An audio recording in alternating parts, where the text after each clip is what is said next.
பிரியமானவர்களே, இயேசுவின் நாமத்தில் உங்களை வாழ்த்துகிறேன். இந்த நாளிலும் ஆண்டவர் இயேசு உங்களுக்கு ஒரு அற்புதம் செய்ய போகிறார்.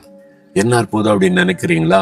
ஏதோ ஒரு காரியத்துல உங்களுக்கு சிலர் பாதிப்பை உண்டாக்குறாங்க, அநீதியான காரியத்தை உங்களுக்கு செய்யறாங்க. என்னுடைய நேர்மை, நீதி இதெல்லாம் மறுக்கப்படுகிறதுன்னு கலங்கி நிற்கிறீங்க. பொய்யான காரியங்கள் சொல்லப்படுது. இது மாதிரி போராட்டம் வந்துகிட்டே இருக்குது. என்ன செய்வதுன்னு கலங்குறீங்களா? இயேசு இருக்கிறார்ல, அவர் நீதி உள்ள தேவன். உங்களுக்கு நீதி செய்ய மாட்டாரா?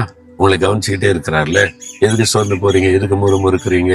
எதுக்கு மனுஷர் மேல கோவப்படுறீங்க? இப்படி பண்றாங்க, அப்படி பண்றாங்க, பல்ல கடிக்கிறீங்க. வேண்டாம். வீட்டுக்குள்ள இருக்கலாம், வேலை செய்யற இடத்துல, நீங்க சந்திக்கிற மக்கள் மத்தியில அநீதி செய்கிற மக்கள் இருக்கலாம். ஆண்டவர் என்ன சொல்றாரு தெரியுமா? 37ஆம் சங்கீதம் 6ஆம் வசனத்துல, உன் நீதியை வெளிச்சத்தை போலவும் உன் நியாயத்தை பட்ட பகலை போலவும் விளங்க பண்ணுவார். உங்க நீதியை கர்த்தர் விளங்க பண்ணுவார். உடைய நியாயத்தை கர்த்தர் விளங்க பண்ணுவார். யார் எனக்கு நீதி செய்வாங்க? ஒரு நீதியே இல்லை. இந்த வீட்டுக்குள்ள என்ன அநியாயம் பண்றாங்க, அநீதியா என்ன நடத்துறாங்க, பொய்யான காரியத்தை சொல்லி என்னை முடக்கிறாங்க.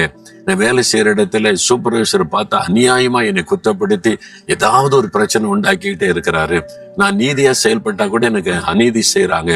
அப்ப நான் எங்க போய் சொல்றது? பொய்யானதை சொல்லி வேதனைப்படுத்துறாங்க. சமுதாயத்துல வாழ்கிற இடத்துல, ஊழியம் செய்யற இடத்துல, ஐயோ எனக்கு அநீதி இழைக்கப்படுகிறது. இது போய் எங்க பின்ன சொல்லுவது? யாருமே எனக்காக பேச மாட்டேங்கிறாங்க அப்படின்னு நினைக்கிறீங்களா? உங்களுக்காக பேச ஒருவர் இருக்கிறார்.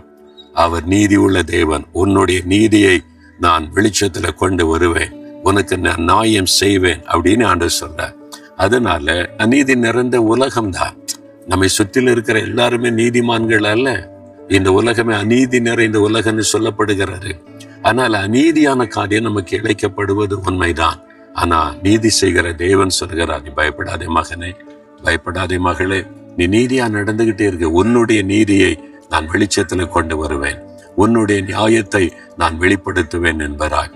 உங்களுக்காக பேச, உங்களுக்காக கிரியை செய்ய, உங்களுடைய நீதியை விளங்க பண்ண ஒரு ஆண்டவர் இருக்கிறார். அவரை விசுவாசிங்க. இன்றைக்கு இந்த காரியத்துல அற்புதம் நடக்கும். நீங்க எவ்வளவு உண்மை உள்ளவர்கள், நேர்மையானவங்க, ஆண்டவருக்கு பயந்து நடக்கிறவர்கள் என்பதை சுற்றிலும் இருக்கிறவர்கள் அறிந்து கொள்ளும்படி கர்த்தர் உங்களுக்கு நியாயம் செய்வார். அதனால பயப்படாதங்க. இப்ப ஆண்டவரை பார்த்து சொல்லுங்க, தேவனே நீர் நீதி உள்ள தேவன், எனக்கு நீதியை நீர் விளங்க பண்ணுவீர், என் நியாயத்தை பட்ட பகலை போல வெளிச்சமாக்குவீர், எனக்கு இழைக்கப்படுகிற அநீதிகளை மாற்றி, அநியாயத்தை மாற்றி என்னை ஆசீர்வதிக்கிறீர். இன்றைக்கு இந்த காரியத்தில் எனக்கு அற்புதம் நடக்கிறதற்காய் ஸ்தோத்திரம். அந்த அற்புதத்தை எதிர்பார்க்கிறேன். இயேசுவின் நாமத்தில் ஜெபிக்கிறேன். ஆமென், ஆமென்.